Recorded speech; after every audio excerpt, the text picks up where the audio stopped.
En este momento es un panorama general de cómo ha ido la pandemia de COVID-19 en nuestro país. Notemos cómo la primera y segunda ola, en parte por la dificultad diagnóstica, mostraron un patrón de relativamente pocos casos en un gran número de tiempo, una cantidad de tiempo, varios meses, y cómo había números elevados de pacientes hospitalizados, internados en la unidad de cuidados intensivos y fallecidos.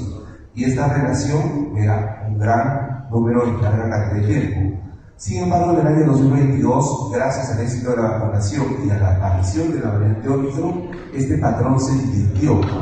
Se tuvo muchos casos en poco tiempo. La tercera ola, que ocurrió entre el fin de 2021 y el primer trimestre de 2022, ocasionó muchos casos en poco tiempo, pocas hospitalizaciones, pocos internamientos en cuidados intensivos y pocos fallecimientos. Es decir, se rompió el patrón que existía con las anteriores olas. Y lo mismo se observó con la cuarta ola. Muchos casos, aproximadamente 580.000 casos, pocos internamientos, pocos ingresos a UCI, pocos fallecimientos. Pasemos a la de confirmados y defunciones. Entonces, lo que hemos visto en las últimas semanas era una disminución de los casos de esa cuarta ola, prácticamente a decir su extinción. Podemos decir que en la semana 44 estábamos viendo el punto de contagios más bajo de todo el año 2022. Sin embargo, a partir de ese punto hemos visto un incremento de casos. Prácticamente se ha triplicado en la semana 44 con respecto a la semana 41 y 42.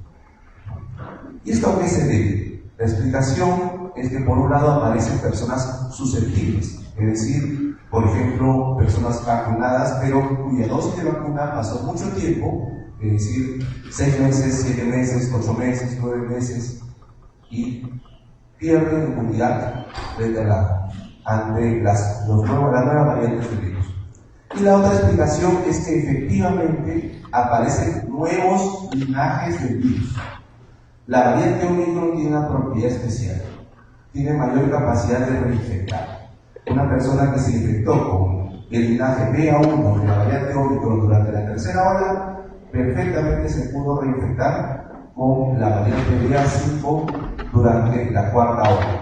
Y en el momento actual se puede reinfectar con los descendientes del linaje BA5, que son lo que están predominando en este inicio de brote de enfermedades.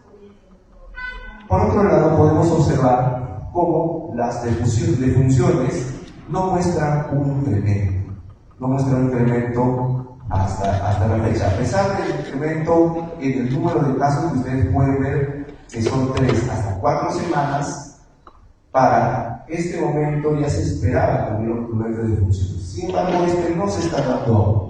No se está dando. Es cierto que cuando se incrementan rápidamente los casos también suben las defunciones, más o menos entre las 3 y 4 semanas. Sin embargo, este patrón aún no se está dando.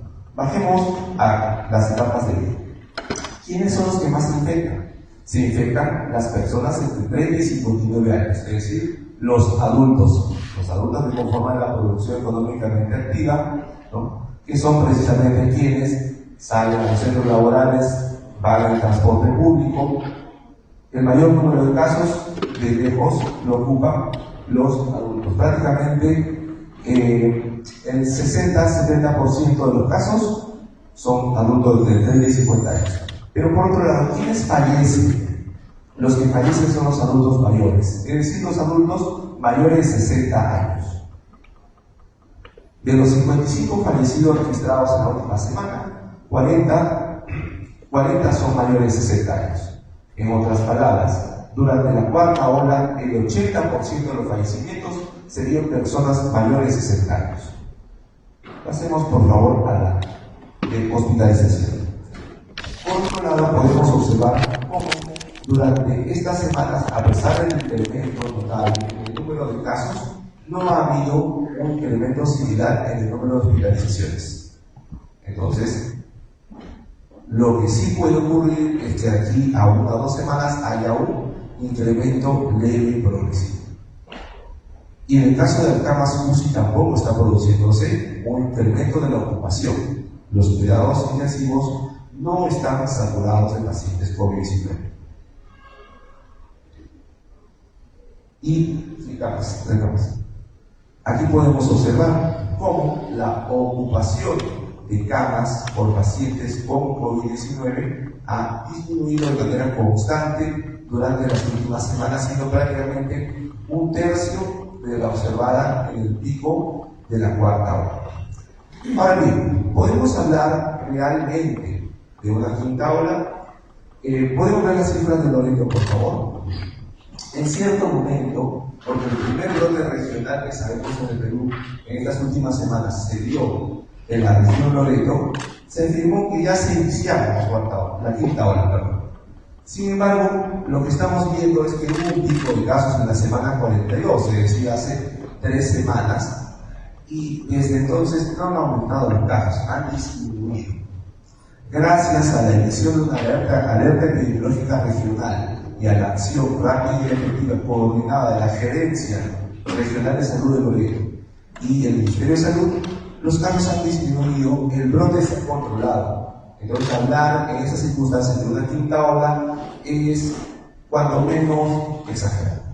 Lo que debemos decir es que hubo un brote epidemiológico regional, un brote epidémico regional, el cual efectivamente ocasionó un incremento rápido de los casos.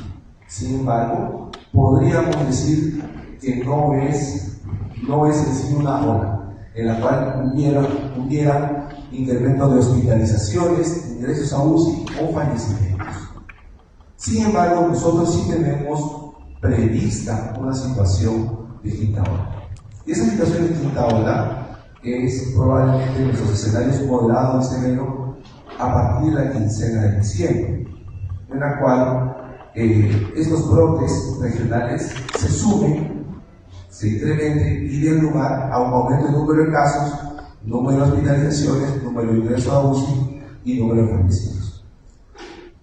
Nuestras previsiones en el peor de los casos es que cumplen el 60% de lo que se observó en la cuarta ola, y en el mejor probablemente el 20 o 30% de lo que ocurrió en la cuarta ola. Entonces, nuestras perspectivas son favorables. Sin embargo, queda claro que existe una población más vulnerable, que son las personas mayores de 60 años, especialmente aquellas que tienen comorbilidades como hipertensión arterial, diabetes mellitus, obesidad o cáncer, ¿no? Las gestantes. Estas personas deberían completar de manera oportuna la dosis de vacunación COVID-19 letal. Entonces, los mensajes que debemos transmitir son los siguientes. En primer lugar, impulsar la vacunación. El éxito que se ha observado en la disminución de casos graves y muertes en el año 2022 se ha debido a la vacunación masiva de la población. Entonces hay que completar la dosis que falta. Por otro lado, se debe impulsar las medidas como el lavado de manos, que siempre va bien con estas medidas, el uso de respiradores, especialmente mascarillas que sellen la cara, en los espacios cerrados, con poca ventilación, saturados de gente, ¿no? Principalmente ¿quiénes? Las personas vulnerables. Principalmente las personas vulnerables, todos de acuerdo a su riesgo pueden usarlos, pero principalmente las personas vulnerables. ¿Qué se debe impulsar? La ventilación de los ambientes. Subestimamos la importancia de la ventilación y a menudo en el transporte público las ventanillas están cerradas. ¿Qué se debe hacer? Precisamente abrir las ventanas. ¿Y qué otro aspecto es importante? También es importante que aquella persona con síntomas respiratorios, tos, estornudos, secreción nasal, ¿no? Use una mascarilla. Así el cuadro que tenga no sea COVID-19. Subestimamos la importancia de la transmisión de enfermedades respiratorias. Debería quedarse como hábito de vida el uso de las mascarillas en personas con síntomas respiratorios. Entonces, siendo esta la explicación más o menos de cómo ha ido la evolución de la infección por el coronavirus, coronavirus SARS-CoV-2. Podemos decir que estamos efectivamente preparados para esta situación.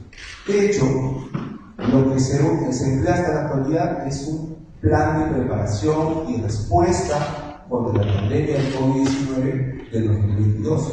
Y estamos precisamente en el proceso de elaboración del plan de preparación y respuesta contra el COVID-19 del 2023. Se está dando el fenómeno de una transición, en el cual se pasa de brotes epidémicos muy fuertes, algunos muy letales, como hemos observado en Perú, a brotes cada vez más pequeños. Y eso probablemente represente la transición a una endémica, una etapa endémica en la cual el coronavirus incremente de forma estacional, no solamente por la circulación de variantes de preocupación. Bien, eso sería lo principal para nosotros. Esas fueron las palabras del doctor Ortega, el director de la CDC del MINSA, quien nos brindó la sala situacional de la COVID-19 tras un incremento de casos en varias regiones. Así que nosotros seguiremos informando desde este y otros puntos más.